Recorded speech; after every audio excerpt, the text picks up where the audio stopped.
and Elena can read it as people message through. Okay, so I've been in holistic healthcare practice 20 years. In my early training, when it came to yeast in the body, the solution was take a probiotic and stop sugar and dairy, and those are the three things to do. Well, I've learned a lot since then, and there's a lot more to it, and that's a very good foundation. Okay, so a year ago, I mentioned this before. In this office, I have a room. We've closed the door. We've sealed it off with plastic, but in that room, there's a window that's been leaking, and the drywall has been growing mold, and I had chest pain from it. And my desk is in that room, and I was sitting next to this moldy drywall for about a year and a half, and I started getting heart palpitations and chest pain, and shortness of breath, left arm pain, left jaw pain, high blood pressure, and anxiety, and all these heart symptoms. And if I went to an MD, a conventional MD, they would have given me blood pressure pills, Xanax for anxiety, and all the medications without ever really finding the cause. So it was February 3rd, 2016, I had the worst night of my life, and because of these symptoms. And the next day I found some supplements, started taking them, and that's the short version of how I found lactic acidosis, which is the mechanism of chronic disease.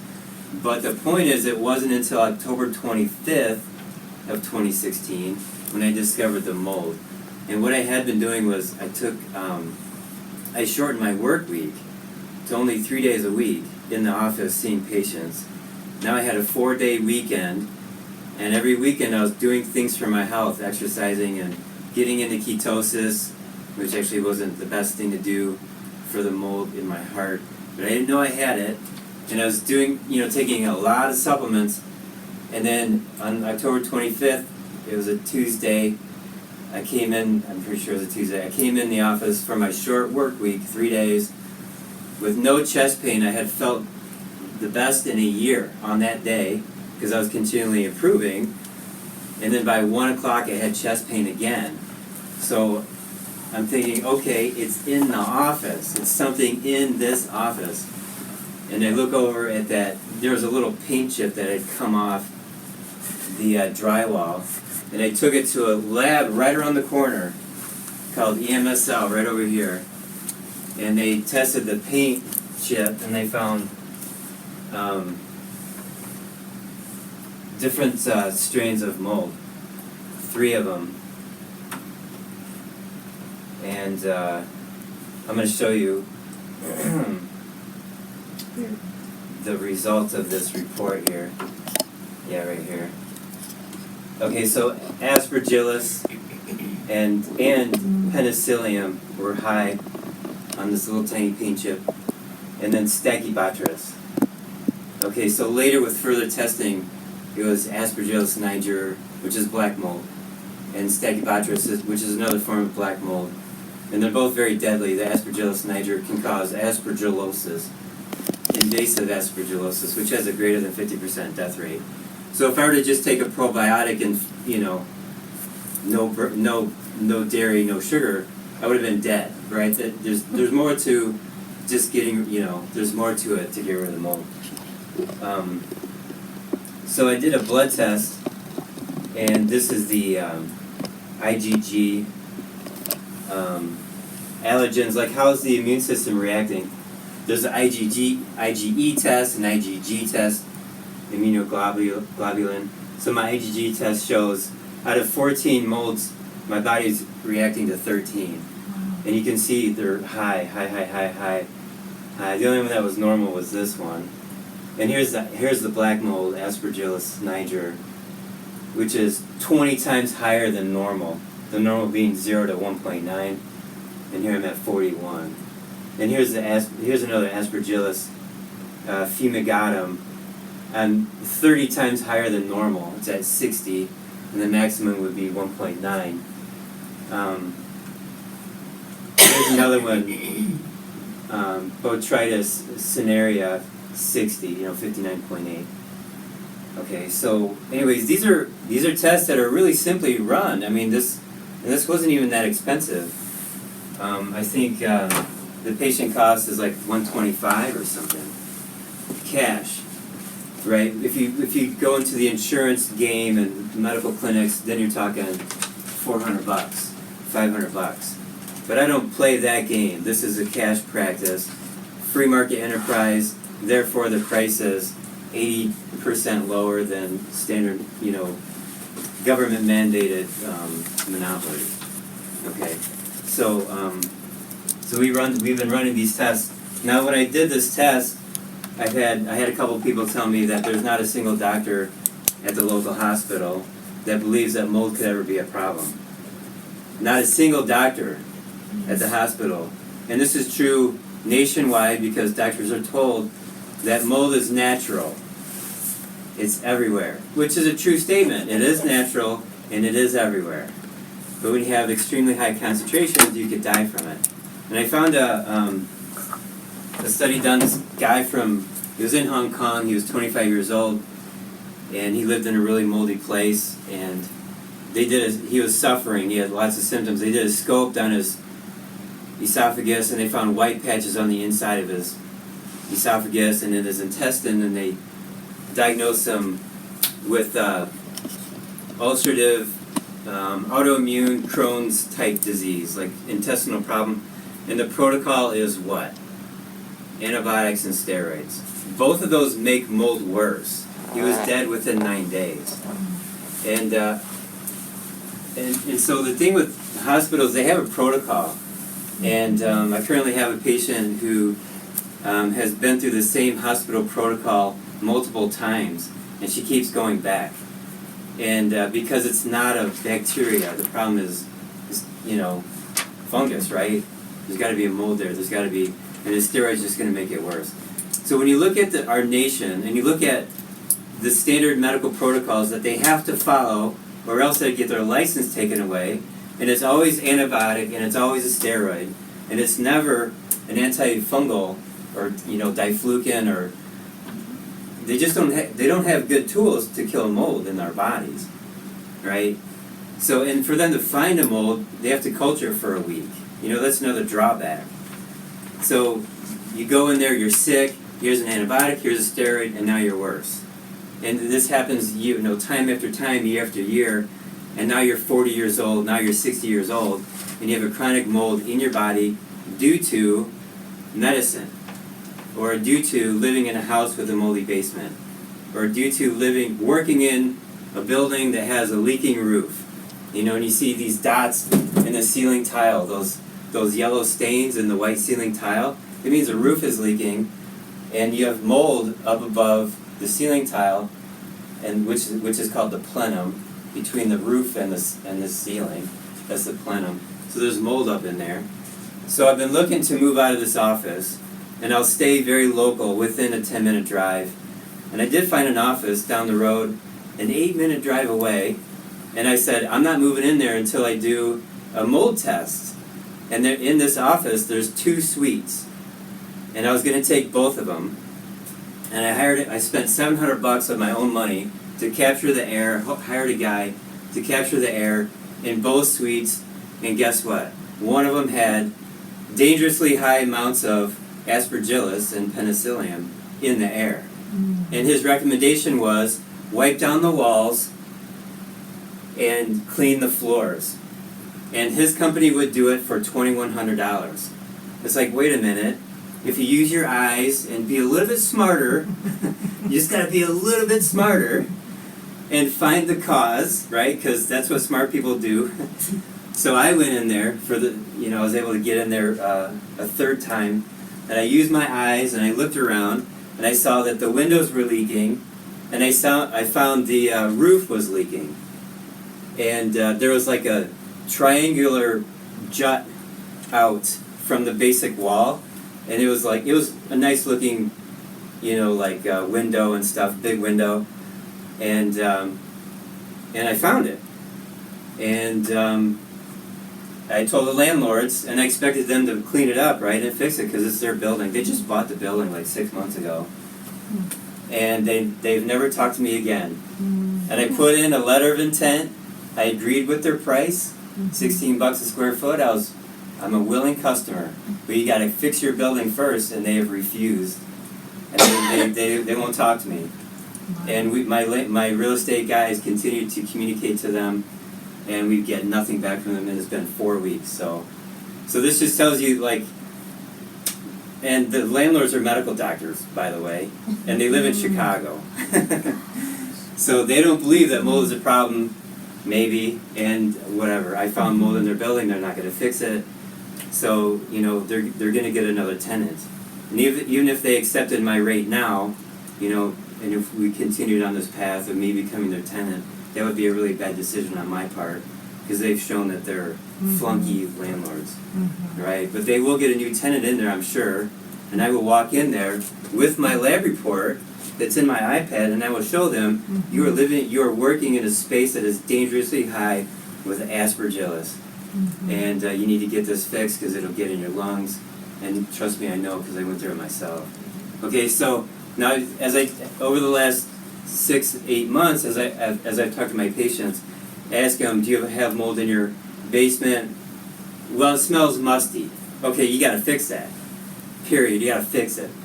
One person said that there are boxes of papers, and there's like a gray film sort of sprouting up, you know, from those. You got to throw those out. I don't care how valuable they are. You can reproduce them, you can copy them, but you got to throw them out. Any carpet in there that smells musty or looks black or gray or brown, and it's not supposed to be, you got to just throw it out. There's no salvaging that. So that is it harbors the spores. Now mold grows, it releases mycotoxins. So you have to deal with the mold itself and clean up the mycotoxins. So I want to show you this. This is a urine test, and this is the only company in the United States that measures mycotoxins. It's called Real Time Labs. They're in Texas. And when you do it the first time, it's $700. And then when you do follow-ups, it's $350. And you just pee into a sample and you send it off to them. And I will show you my results. So you did the competition Not that one. Yeah, I did that. Here's my results. Okay, so there's 4 mycotoxins listed here. Ochratoxin, and when I look up here it says my result is 3.1 parts per billion, and it has to be less than 1.8, so it's double. Okay, aflatoxin, and it shows, there's a little graph right here. So the next one is aflatoxin, not present, so that's good there. There's no, here's this red line, it might be hard to see on the camera. And then we got this trichothecene, which is a group, it says a group. And it's supposed to be less than 0.18. If it's greater or equal to 0.2, then it's present. So I'm at 0.7. So almost 4 times higher than normal in my body. And then gliotoxin, this is the one that's bad. I mean, they're all bad. They all can cause cancer or heart problems or whatever. But gliotoxin, that's the bad one. So it's got to be less than, if it's greater than 1, then you have it in your body. I'm at 7. So I'm 7 times higher than what it's supposed to be. So now, I've taken lots of oregano and various other products that kill mold and fungus, and it was extremely helpful. And that's sort of short term. And my diet's always been very clean of sugar, and I love dairy, but I know to stay away from cheese and cottage cheese. And I know what kinds of cheese causes my sinuses to act up and stuff. But so part of the deal is killing the mold, and then you got to clean out these toxins. Okay, so now let me tell you about some of these supplements very quickly. Gut Flora, it's oregano inside a very heavy gelatin capsule, and it opens up lower in the intestines, so it kills mold down here. So when I'm on the phone with people and I want to know, do they have mold in their body or fungus or candida, Then I ask them, do you have a white coating on your tongue? And that's, if they say yes, then they have it in their body. You can assume it's all over their intestine. Rashes on the skin could be like a fungus. And then bloating after food, like fruit. So you eat some fruit and your stomach goes like that. That'd be yeast candida in your stomach, which is something I had experienced in the past too with this. Okay, so the gut flora can kill the mold candida yeast. I'm just sort of clumping all these organisms together. And then prosymbiotic. This is the best probiotic I've ever worked with. I lived in a moldy house for 8 years, and my symptom was constipation. And this is the only probiotic out of 100 that actually worked. It's from Standard Process. So if you cycle gut flora for 3 days and then prosymbiotic for 4 every week, 3 days 4, 3 days 4 days, 3 days 4 days, like that, you're killing and you're repopulating. That's a really good protocol, and I've seen some very severe constipation go away because of cycling these two things like that. So when you're killing with oregano, you're also killing other things. Parasites, weak cells, bacteria, pathogenic organisms. Okay. Talking about topical fungus, this is a skin colonizer. This is a great product for the skin. It's got 10 oils and 8 probiotics that are inside here. And when you look at the rest of the products on the market that are topical probiotics, most of them have nothing in them, but they're labeled a probiotic. There's nothing in them, okay? But this has 8, and it's like putting on a pillow. It's so nice. Aftershave for guys, great stuff. Okay, this is Restore. I've talked about this a lot. This is fertilizer for the microbiome. So myself and other people have kicked out parasites from this. But it restores the harmony of your gut, of your microbiome in your gut. Now if you get it up into your nose, it restores the harmony of the microbiome in the sinuses. You know, if you keep it in your mouth for a little bit, same thing. Okay, you can use this topically too. I just had somebody today, she was putting this on her knees because she had knee pain, and I found organisms in her knees, and she was consuming it by mouth and putting it in topically, and it helped her knee pain. Okay, so it's all about restoring the microbiome. This is an essential oil called Thieves, and this company is called Young Living. And so we don't sell this company. This is a multi-level marketing company, which is fine, and you can look people up online if you want to buy this. But it's called Thieves because it's a collection of herbs that were used during the bubonic plague. And when whole families are dying, people would go into their homes and steal their stuff. But they put this collection of herbs together and held it against their face. The thieves would hold these oils and they would breathe in through the herbs and they wouldn't get the bubonic plague. That's how they could steal stuff out of people's homes. So this is Thieves. So when I didn't know I had mold in my body, I didn't quite start using Thieves yet, but I was using a different product, lavender, essential oil. And there were times where I was laying in bed trying to fall asleep and my heart's pounding. Because, you know, at nighttime, mold likes darkness and warmth. So you're laying in bed, it's nice and warm and it's dark. The mold starts having parties. My heart started pounding and I couldn't fall asleep. I would take that lavender essential oil and put it right here over my chest and under my nose, and I'd fall right asleep. And I would fall asleep so fast I could barely put the cap back on the bottle before my head hit the pillow. This happened over and over again. Okay, so essential oils, you know, they're not wimpy, feminine stuff. This is true therapeutic, you know, essential oil stuff. Okay, now for the Thieves, this kills black mold. And you could run this in your house to get it into your ventilation by using a mister. Elena, can you grab this one that's right here by the outside here? What's the term I'm looking for? Diffuser. Diffuser. Thank you. Yeah. Now, if the black mold is stuck in like the ceiling tile or drywall, It's embedded in there. It's deep in there, you know. This would be for very superficial black mold. So if like you clean out your ventilation system, and then you run this for a few weeks, and it'll go in there, right? So let me tell you, thank you. Here's a example of the diffuser. So you just open this up, and then fill it with water, and then put some oil in there, close this up. Okay. Plug it in, turn it on.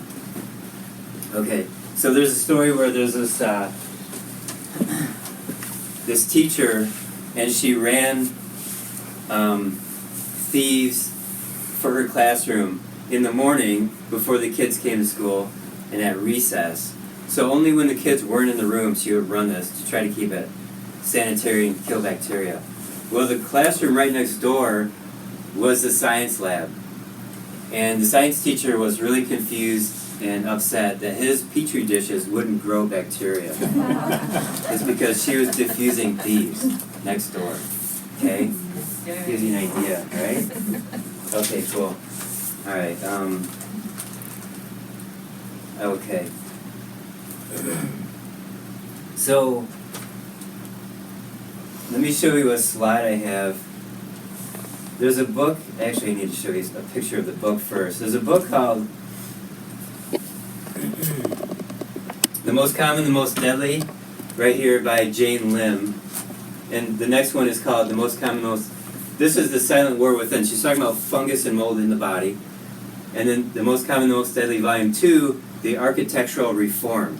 So she's talking about architects and builders being smart about building design to prevent the growth of mold. Good ventilation. Okay. Number 3 is the body of electrons. Here she's talking about what's the opposite of laying in bed in the dark and having mold and yeast in your body thriving. What's the opposite of that? Yeah, it's sunshine. It's being outside. So when you get sun hitting your skin, you're picking up electrons and photons from the sun. So this book is about the science of photons, electrons, how to get it into your body and what it does and that kind of stuff. So valuable, that's very valuable information. And there's a guy, I think his name is Pollock, at University, I'm gonna get it wrong, University of Oregon or Washington, but he also talks about, Gerald Pollock, he also talks about that. The electrons and structured water and stuff like that. Okay, this is what fungus looks like. How it grows like that, it shoots out, it proliferates by shooting out roots like that. Okay? So now that you've seen that picture,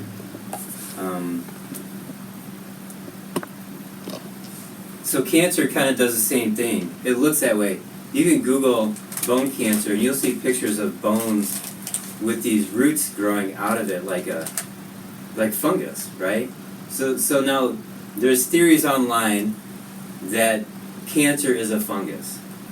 And I thought that might be true for a long time. And the reason why is because in chiropractic school, I spent 9 months in the gross anatomy lab, and there's 6 students per body, and there must have been 40 bodies.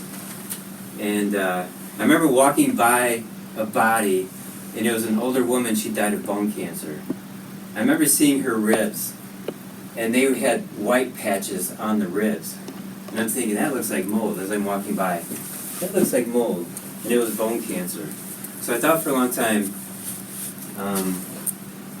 cancer might be mold. So this, I pulled off the internet, it says, fungi is the most powerful and most organized microorganism known. They exhibit an unlimited pathogenic potential due to their variety of reproductive manifestations and ability to morph features to suit their environment. They morph, they're brilliant. These organisms are meant to survive, and they will survive in your body. Cancer and fungus share numerous key attributes and can be confused for one another. Okay, I'm going to just leave it at that. Now I gotta debunk something.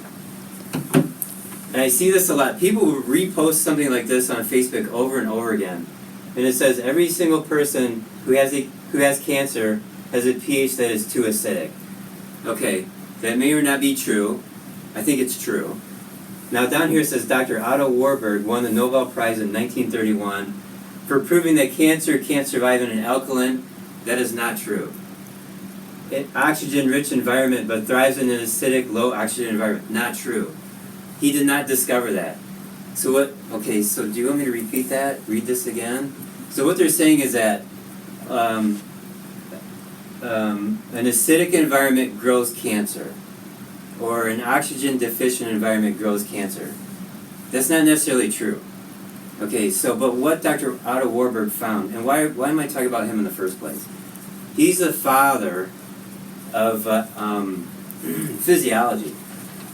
So he started, I gotta give you this history, it's so fascinating. And we're so lucky to have this guy on the planet. He died in 1970, but we had him. We had him for 70, or actually over 80 years. And he's a godsend. So his mentor was his dad, who at the time was the greatest physiologist in the world. Okay, so that got passed on to Otto, and he started researching in his mid-20s, and by that time he was a PhD, brilliant guy. And this was 1906, 1908. And he never married, he never dated. He worked 6 days a week in a lab his whole life. And he did it for you. He did it for the natural doctors, and for us that are seeking the truth. It's my opinion, it's my words when I say he didn't do this for the drug doctors. He did it for us. Okay, so he had over 30 discoveries that deserve a Nobel Prize. He only got one Nobel Prize. And when he found out that he received it, his response was, "It's about time." That's what he said. Okay, now in 1931, what he discovered was how cancer cells become cancerous is lactic acid fermentation. Alright, it's just the cell, what happens is you have these cells that are starving of oxygen, and now they can't respire correctly, so they revert back to this old, ancient, 3 billion year old way to make energy that doesn't require oxygen. And so, if they're starving of oxygen for 48 hours, that's all it takes for a cell to convert over to this ancient way to make energy. And the other survival mechanism from 3 billion years ago is that the cells divide very quickly. So that's cancer, right? Okay. So I just want to say that this is not a true statement. That Dr. Otto Warburg won the Nobel Prize proving that cancer can't survive in an alkaline, oxygen-rich environment. That's not what he won that for. Okay. Make sure I get all this. Okay, so now I'm going to go back to this book from Jane Lim. It's called The Most Common, The Most Deadly. It's a great title when she's talking about mold and fungus and yeast and candida, because it could be the most common infection that we suffer from. And when I had high blood pressure, February 3rd, 2016, 3 o'clock in the morning, it's 155 over 95. My normal blood pressure is 118 over 60. And it was mold, okay? So I had a woman come to see me in November of 2016, and her main complaint is high blood pressure. So now, here's the thing. I used to see her in 2003 for high blood pressure. I saw her for years. And then she saw one of my other associates for years for high blood pressure the whole time. And then she didn't step foot into this office for 6 years. And she came back in November. And I was thinking, okay, you've had high blood pressure for all these years. I know what we've done. We've done everything for all those years, but now I know about mold sitting in the body because I experienced it. So 2.5 months later, now our blood pressure is 130 over 80, 85. But one of the key factors we learned was within those 2.5 months, we had horrible rain and humid weather, and her blood pressure spiked back up again. I was like, oh, that's the mold reappearing. So now she's doing good, and I've been seeing her now. So she came back in November. So here it is, end of May, and she's doing really good. So knowing this, the question is, how many people have high blood pressure because they have mold in their heart or in their aorta, right? And you go to the hospital, and how many doctors believe that mold is a problem in the body? 0. And what are they going to give you? Blood pressure medications. And then your blood pressure goes up and down, and then you lose your potassium, you have all the side effects, and then 20 years later you die of a heart attack. Okay? And they tell you to eat, high carb, high fiber, low fat, which is the exact opposite of what you want to do when you have mold or fungus in your body. Okay. So, now what she's saying here is that the major waste product of candida is acetaldehyde, ethanol, alcohol, uric acid, carbon dioxide, methane, and lactic acid. Okay, so acetaldehyde, ethanol, which is alcohol, and lactic acid are 3 of the 4 waste products that cause lactic acidosis, which is the mechanism of chronic disease. So I'm going to draw this out. This is when you understand this, then you can understand anything related to healthcare. You can understand why drugs cause so many side effects. You can understand why fasting works. You can understand why a coffee enema works, because it's cleaning out the liver. Alright? Just watch my videos to understand all this stuff. So when a cell is using sugar as its fuel, the process releases a hydrogen. That's the acidosis part. And then you got the 4 waste products, lactate being one, acetate, acetaldehyde, and then ethanol, alcohol. And then those have to go to the liver to get cleaned up. And then the lactate goes back to becoming sugar again. Okay, so what Jane's, and I just found this like 4 weeks ago. So I've always known that when you eat a lot of sugar, you cause your own death by creating these waste products. They make the arteries dilate, slows down circulation. The blood is toxic and hypoxic. There's too much waste products, not enough oxygen. And then the capillaries get engorged with blood, and the cells starve, and then they die. Or they starve and they turn into cancer. Okay, so sugar can cause it. And then when I read this 4 weeks ago, I'm like, okay, just mold can cause it. And to be honest, it's the same mechanism if your body's filled up with heavy metals. Like mercury, one of the most common heavy metals. Or arsenic. Or a chemical. Or, so the point is you got these toxins that are elevated relative to oxygen. And the body's trying to get the oxygen over to the cells, arteries dilate, circulation slows down, the blood is toxic and hypoxic, the capillaries get engorged, the cells starve, or they, that kind of stuff. Alright, cool. So, now as I read my old books from 1920 through 1960, the old medical textbooks, the doctors didn't know about mold as a known cause of lactic acidosis or disease. They didn't know that.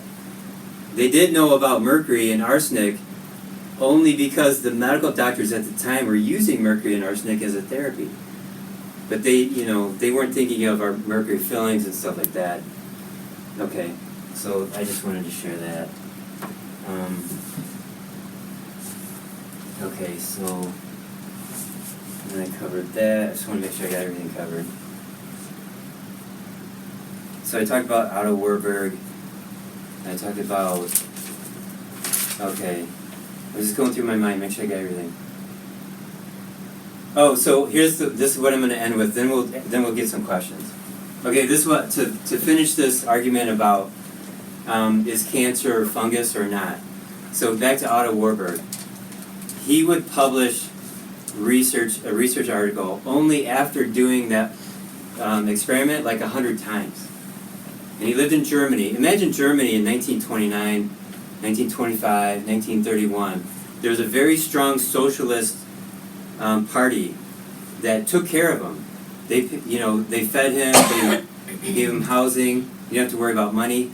For the rest of his life, he was good, right? And except for the socialists, they couldn't take care of him in 1945 when the Russians took over, right? The Socialist Party was Nazis, right? Yeah. Right, the Nationalist Socialists German Workers' Party. So in 1945, the Russians found his lab and they tore it all apart. 6 months later, the Russians took him to dinner and apologized. And they knew they made a mistake. And it still took 5 years to recreate his lab, and he opened back up in 1950. But here's what, so Otto Warburg discovered how it took him 7 years to figure out how cells turn into cancer. And this is what he said. He said, cancer looks like mold, it acts like mold. It's not mold. Cancer is not mold, but it acts like mold, okay? So it's just, you know, so that's to end this confusion about whether cancer is mold or not. It acts like it, but it's not. All right, cool. Any questions on what I talked about? All right. So, yeah, any personal questions or people that you care for? Maybe they have mold, or maybe they're suffering from something that's odd that nobody can figure out. Go ahead. When you said you took oregano to help purify yourself, how did you do that? So I took oregano pills. I have a bunch of different oregano pills. So it was like straight oregano? It was, yeah, in a pill form. Right. Yeah, go ahead. Well, I don't understand how Restore works, because it's lignin, which just comes from the byproduct of, wood. So how does that Restore work? Do you have any idea? So it's like soil. Wood that's been, how does Restore work? Wood that's been decomposed into soil. Okay, now what is soil made up of? Soil is made up of the chemicals that the bacteria, it's 40% of the chemicals that bacteria use to communicate with each other. So when you're consuming soil, you're consuming the communication molecules that bacteria use, and other organisms, and viruses, and fungus. Okay, so you're consuming these it's like you have a lot of messages you want to tell people, but you have no phone. So you take Restore, and I have this phone with phone lines that go everywhere in your body. Got that? Mm-hmm. Okay. So then the bacteria, they're looking around. They're like, oh, there's too much fungus over here. Let's kill that. And they're communicating with each other. We're going to go kill it.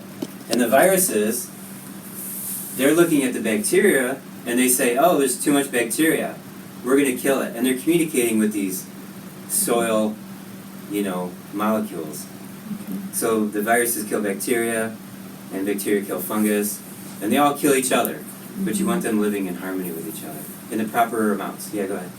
Yeah, we were talking about bad funguses. I know that you're in your talk, but there are good funguses. And I'm thinking, I don't know if there's a comparison, but like in the mushroom world, Right. I know mushrooms are relatively maybe correct me if I'm wrong, but science is kind of resurrected the mushroom as a really valuable, maybe a really essential food. Right. There's valuable mushrooms, fungus, bacteria, virus.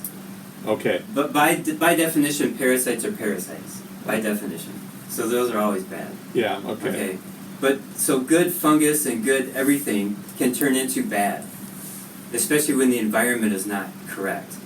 So if you're filled with lactic acidosis, if you got that going on, then organisms in your body that used to be friendly become unfriendly. Well, I guess the question I have is it possible that a certain amount of fungus or that in your life is kind of an immune, sets up an immune? I can see where it could be toxic and really hurt you, but there's a certain amount of fungus could be possibly beneficial in terms of certainly there's a certain quantity and quality of fungus in your body that's beneficial. This is a very good question. So the point is when you take a lot of steroids and antibiotics, you just killed off all the bacteria. Yeah. And they fight for each other, or they fight each other for real estate in the body. Yeah. So you kill off the bacteria, the fungus takes off. Then you take diflucan to kill the fungus, and then you can have this going on. So it's always kill, kill, kill. As opposed to taking the probiotics and the Restore, and you replenish the health of the environment, and then they become happy with each other and in balance. I guess the other question I have, you mentioned oregano is kind of a natural fighter against bad bacteria and funguses. Right. Is there any other natural foods that maybe we can incorporate in our diets that might be, on a long-term basis, be as a choice, as a dietary choice? It might be better. Yeah, the fermented vegetables. Oh, okay. Right. Yeah. And then you could even cycle like you do lots of fermented vegetables for a number of days, and then lots of really hot spicy stuff, wasabi, hot peppers, the killers, you know. And then do that for a number of days, and then fermented vegetables. You can cycle food like that. I mean, we do it with pills. You can do it with food too. Yeah. Yeah. Okay. Yeah. So why is the ketosis diet bad for mold? Because fungus loves to eat ketones. Oh, really? Yeah. So you can go into.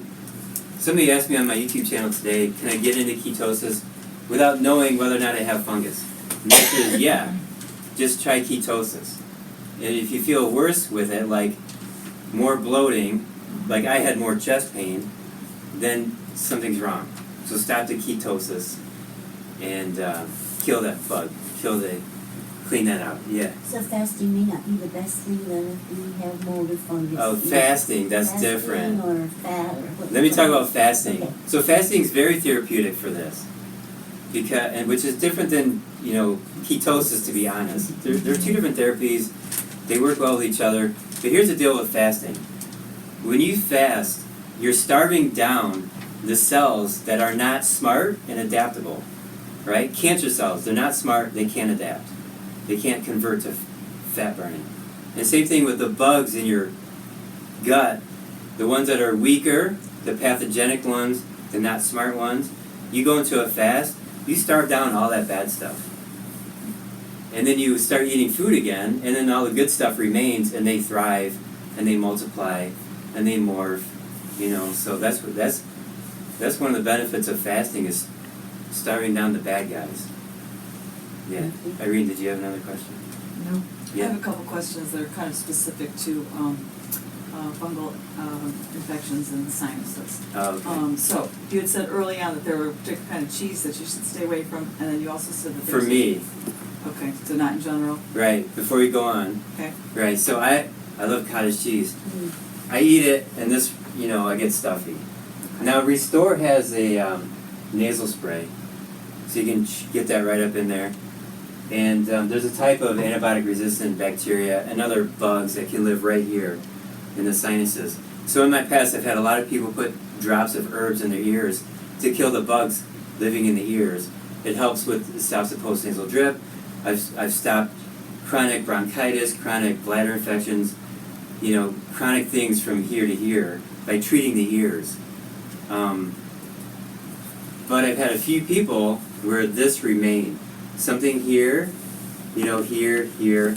So that's where this Restore nasal spray, which it's new for them, they just came out with it. You get that up in the nose, and it corrects the microbiome up here, and it can kill off those marcons, which means multiple antibiotic resistant something. I forgot what it's called. Okay, go ahead. That was my second question: is how do you get the Restore in the nasal passages, and you just answered it. So. Yeah. So I have a guy in, I think he's in London. He has a bottle of Restore like this. They just got an empty nasal spray dispenser and you just poured it in there and sprayed it up there. Okay. What about toe fungal? Oh, sorry. I thought you were gonna toe fungus. Toe fungus, that's an oddball. Let me talk about toe fungus. I've had quite a number of people go on our nutrition program, and like 3 months later they say, "Oh, my toenail fungus is gone," and I didn't even know that they had it. Okay. Then I've had other people with toenail fungus, and I'm treating it internally, topically, and we can't get rid of it. Okay, and this was before I knew about what I know about the diet, so maybe it was a dietary thing.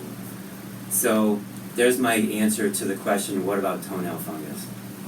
But if you have chest pain and various other more severe conditions, don't talk to me about toenail fungus. Don't ask me to fix it.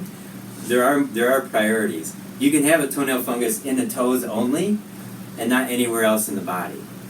You can have it in the toes and everywhere else in the body. Okay? And it takes a while for those toenails to grow.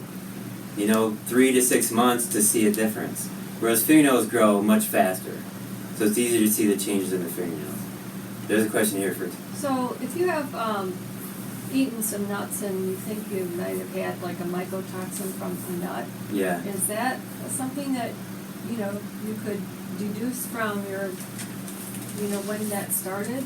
Yeah, so nuts causing, consumption of peanuts or something causing symptoms. Yeah.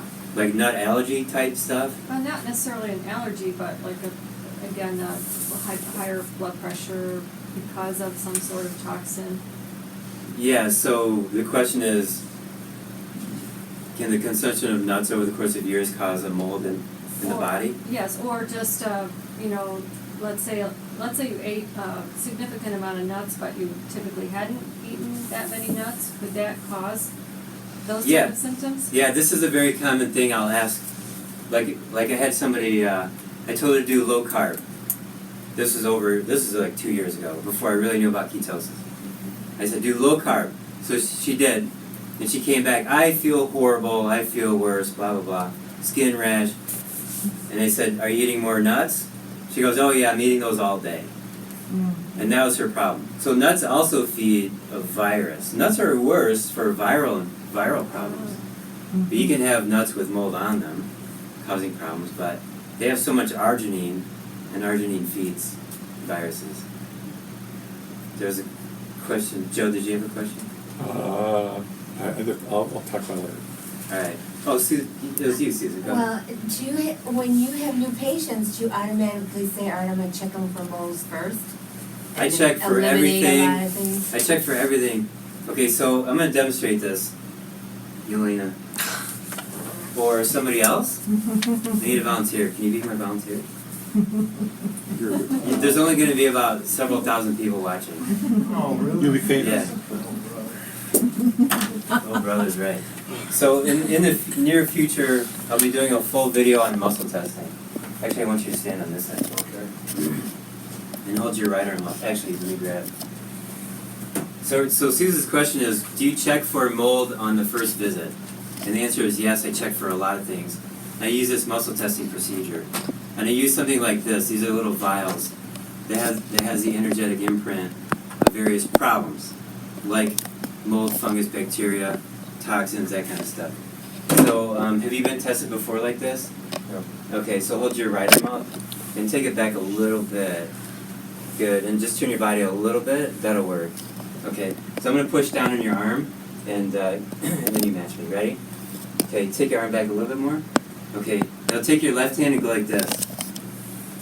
Okay, match me. Good, now flip your finger around this way. Okay, and then that's weak. So this is practice. Go like this again. The front of the hand is positive, right here, and then flip that around. And now the back of the hand is negative, positive, negative.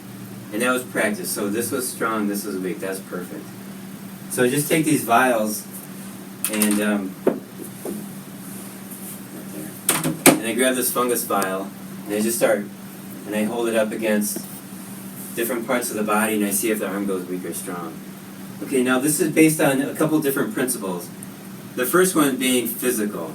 So hold your arm up. Now if I were to, I'm not going to do it, but if I were to stomp on his foot really hard, what's going to happen to his arm when I push on his arm? It'll go down because his body's attention goes to the foot. So if something's wrong with his stomach, for example, it's already pain. There's already pain there, maybe dysfunction, and I push on the stomach. I'm adding this extra stress, and I push on the arm, and that would go down. So I go through all these organs, and I get this feedback from the body. Okay.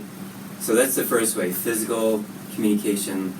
The other way is the energy. Okay, so we have the nervous system leaving the spine in the back, feeding the organs, and then those nerves will then also end up in the skin. Okay, they're called dermatomes. You can look that up on Google Images, dermatomes. Hold your arm up. So when I go like this, I'm testing the dermatome of the heart. And I'm putting pressure on the nerve, affecting the nerve itself, and that's electrical. The nervous system, the whole thing is electrical. So now let's pretend the stomach has a problem. I push on the stomach, and the arm would go weak. Okay? So I just gave you two theories as to how muscle testing works. Now if I add in the field these two vials right here, I can look for the energy of bacteria. So I just scan like this. I scan around the body. And then I do that with parasites and fungus and viruses and other things. So that's just a quick explanation. Thanks again, Steve. That's a quick explanation about Susan's question. Do you check for a mold on the first visit? And the answer is yes. And I check for a lot of things on the first visit. Okay, so this is just one tool. And we do the lab testing, urine, blood, physical exam, history. We do a timeline history, which is unique. And we take all these tools. The muscle testing is not the thing. This is just one tool, right? It's not a special, it is special. It gives us great information, but it's not the only thing that we do. We're taking all kinds of information and putting it together. Okay, so I'll talk about that a lot in my lecture on measurements and muscle testing. I'm not sure when that'll be. It's in a few months. Okay, is there another question? No, that's it? Yeah, Irene. Well, This would be the last question, because okay. we got 5 minutes. Okay, go ahead. So, Dr. Buddick said that flax oil, according to her, she's a German, kills cancer, but flax oil is very high in lignans, too. Okay, that's a very good point. So, but what else is flax oil? Like how much flax oil was she having people consume? I think 1 to 2 tablespoons. in Dr. Budwig, 1 to 2 tablespoons? In cottage cheese. And what year was this? Yeah, I don't know. Maybe the 40s. 1940s, Dr. Budwig curing cancer with oil and cottage cheese. Sounds ketogenic to me. Sounds like ketosis, right? Mm. Yeah. And when you look back, even Dr. Price, Dr. Weston Price, he was famous for many things, but one thing he would do, he would show up at somebody's house, and there they have a family member who's dying. He had cod liver oil and what they called high vitamin butter oil. Or high vitamin oil. High vitamin oil. High vitamin butter plus the cod liver oil combined. So he put those together and he fed it to the patient. And then they would start to revive. What did he just do? He gave them fat. He's starting to get them into ketosis. He's, feeding their body. And they didn't understand how that worked. But we do now. Sorry, I just stumbled on that. But. Okay, cool. All right, Yelena, are there any questions that people are asking? There were, but I think you answered one of them, and the other ones I don't know how to see. Okay, cool. So, if you're watching on YouTube, if you want help from us, just email intake@thenhcaa.com. It's in the description box below. And please like and subscribe. Thanks for watching. And then for everybody else here, thanks for coming.